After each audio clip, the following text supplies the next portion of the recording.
Hi, Mohammed Al-Mala here. This video is about how to center a multifocal IOL, specifically a diffractive intraocular lens. A diffractive intraocular lens, a diffractive multifocal intraocular lens are the ones with the rings in them. So very important to center these IOLs properly. So we'll go through this case here. This is actually a refractive lens exchange. A patient who has a mild cataract, not visually significant, but wants to decrease their dependence on glasses. You can see here I've placed a steri strip in the bottom part of the screen. I do this when I see any lashes that may be in the way. I don't want them in my operative field, so I'll use a steri strip to tape the lashes out of the way. I've already made the main incision. I've already put in preservative-free lidocaine. I've injected epinephrine into the anterior chamber because the pupil is on the smaller side. And then I've put in Viscoat, which really does enlarge the pupil. This pupil is going to be more than adequate to complete this case.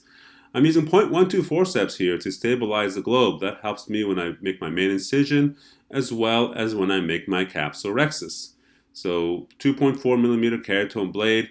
The globe is fixated here. My scrub tech is handing me my instruments. I'm using a cystitome, and with one continuous motion we raise the capsulorrhexis flap. I have a video on that as well, which I'll try to link to here. And then we use capsulorrhexis forceps to complete a continuous curvilinear capsulorrhexis. Now I know I'm going to place my haptics here at 12 and 6 o'clock, so I'll actually let that part of the rhexis extend a little bit further because I don't have to worry about optic overlap at the 12 and 6 o'clock position. I'm not sure if that really makes much difference or not. You can make it completely circular if you like. I just like to extend it there. And so we're going to attempt here a cortical cleaving hydrodissection. We'll sweep the cannula back and forth, trying to get that triangle sign. Not really sure that I saw it there. In any case, we hydrodissect one continuous motion. This is going to be a soft lens. Remember, refractive lens exchange will probably be on the softer side. Here's my Phaco probe, making sure my irrigation sleeve is not pointing at the cornea, which it is a little bit here, it looks like. And then we're going to impale the nucleus. We'll see how this goes. You can tell the lens is pretty soft here. And nonetheless, I still do my Phaco chop technique. Not really much of a crack. It's okay. But really, this lens is going to be rather soft. Not getting a great rotation here either. So we're going to work with what we got here. So that rotated enough. We're going to see if we can crack this heminucleus into two pieces. And let's see what we got.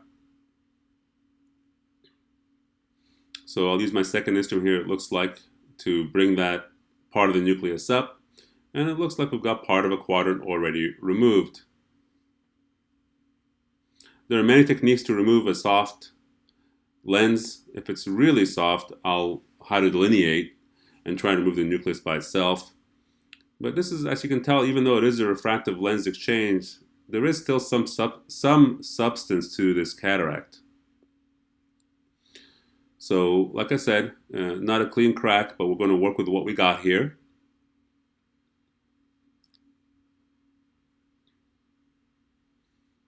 And we're making good progress. When things aren't going the way you want them to go, it's important to stay calm, relax, don't get frustrated, don't try and speed things up. Just take your time.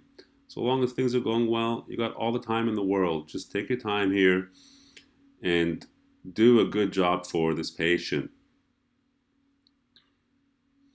So making good progress. We've got about a third of the cataract is already out. And you can notice there that I use my second instrument to help bring that piece up. Oftentimes when the lens is soft, it's really hard to impale into that nuclear piece to bring it up. But that's when using a second instrument here, my Nagahara chopper, is really nice to be able to do that.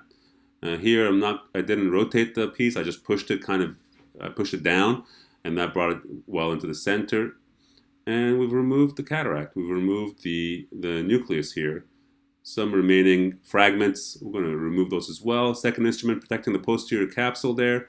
I really don't see much cortex, so we did get a cortical cleaving hydrodissection after all. We'll use my capsule polisher, of course, my Terry Squeegee cannula with a silicone tip. You can use that to irrigate the posterior capsule and irrigate all those cortical remnants, fine cortical strands off the posterior capsule. Very important in multifocal IOL. You want to give these patients good vision as quickly as possible, so you want to really clean off that posterior capsule.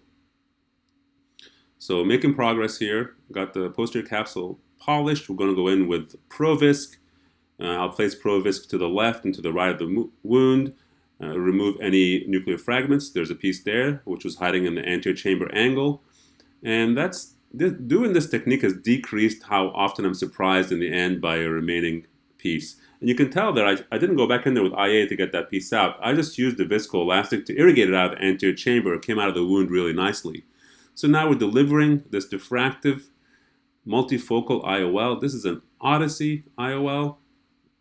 Deliver that into the anterior chamber, and this lens takes a minute to really unfold. So in order to position this lens, I go in with my IA handpiece. Irrigation is off here. I want to get the IOL oriented and make sure that the haptics are not stuck before I start irrigating. So once the IOL starts, there we go. That's where I started irrigating there, and that's what we're starting to do. We're starting to aspirate. We start out on viscoelastic mode to try and get all that viscoelastic out, really high vacuum.